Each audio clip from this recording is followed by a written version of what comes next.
ہمارے یہاں جو ہے نا وہ صبح کی نماز جو ہے اس کا ٹائم ہے 4:30 بجے جماعت کا، لیکن جو میں سحری وغیرہ کر کے تقریباً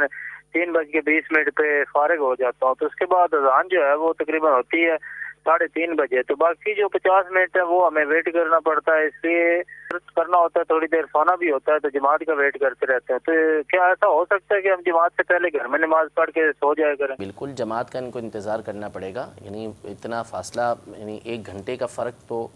نہیں ہوگا، یعنی سحری کا وقت میرے خیال میں دیر سے ہوگا، لیکن یہ 3:30 بجے بند کر دیتے ہیں۔ لیکن بہرحال اگر 3:30 بھی ختم ہو پنجاب رہا میں ہے جلتی ہے تقریباً 3:30 کے آس پاس تو ہی، اگر 3:30 بھی ختم ہو رہا ہے تو بھلے فجر کی جماعت 4:30 ہوتی ہو، ٹھیک ہے، ان پر جب ان کے قریب مسجد موجود ہے اہل سنت کی، جس کے امام صاحب جو ہے وہ صحیح القراءت ہیں، صحیح طریقے سے نماز پڑھاتے ہیں، تو پھر ان پر جماعت واجب ہے، لہٰذا یہ انتظار کریں، یا بھلے ان کو اعتماد ہے اس بات کے اوپر کہ وہ کھڑے ہو جائیں گے، جاگ جائیں گے نماز کے ٹائم میں، تو وہ سو جائیں، لیکن اس صورت میں سوئیں جبکہ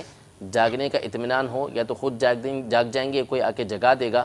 ایسا بندوبست کیا ہے تو سو سکتے ہیں، اور اگر اس پہ اعتماد نہیں ہے تو پھر جاگیں گے اور جماعت جو ہے وہ اس کو پڑھ کے پھر سوئیں۔ اس بات کی اجازت نہیں ہے کہ جماعت کو چھوڑ دیں گے۔ اچھا حضور، یہ ان کو تو ہم نے مسئلہ بتا دیا، کمیٹیوں کو ان دنوں میں رویہ کیا رکھنا چاہیے اس حوالے سے؟ دیکھیں دونوں باتیں ہیں، دو طرح، یعنی اصل جو احناف کے نزدیک فجر کی جماعت ہے نا وہ لیٹ پڑھنا ہی مستحب ہے، اچھا ٹھیک ہے، لیکن بعض علماء نے یہ فرمایا ہے کہ چونکہ اصل جو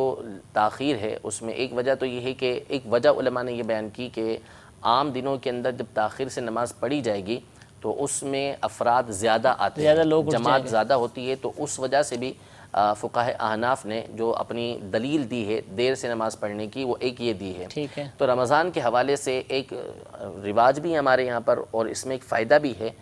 کہ اگر جلدی کروا لی جائے لوگ اٹھے ہی ہوتے تو ہیں، لوگ اٹھے ہوئے ہوتے ہیں، وہ پڑھ سکتے ہیں۔ اب جیسے فیضان مدینہ کا ہمارا سلسلہ ہے تو ایک بالکل جدا ہے، ٹھیک ہے، یہاں پہ افراد ویسے ہی موجود ہوتے ہیں، انہوں نے ویسے ہی جاگنا ہوتا ہے، تو یہاں لیٹ ہوتی ہے تو اس میں کوئی مسئلہ نہیں ہوتا۔ ٹھیک ہے، یہاں قریب کی آبادی کو اتنا زیادہ نماز پڑھنے کے لیے نہیں آتی، یہاں پہ جو افراد موجود ہوتے ہیں وہی پڑھتے ہیں۔ باقی اس کے علاوہ جو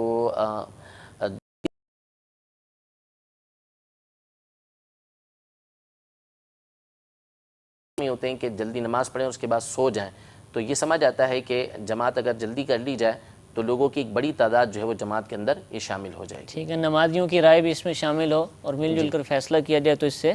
فائدہ حاصل ہوگا۔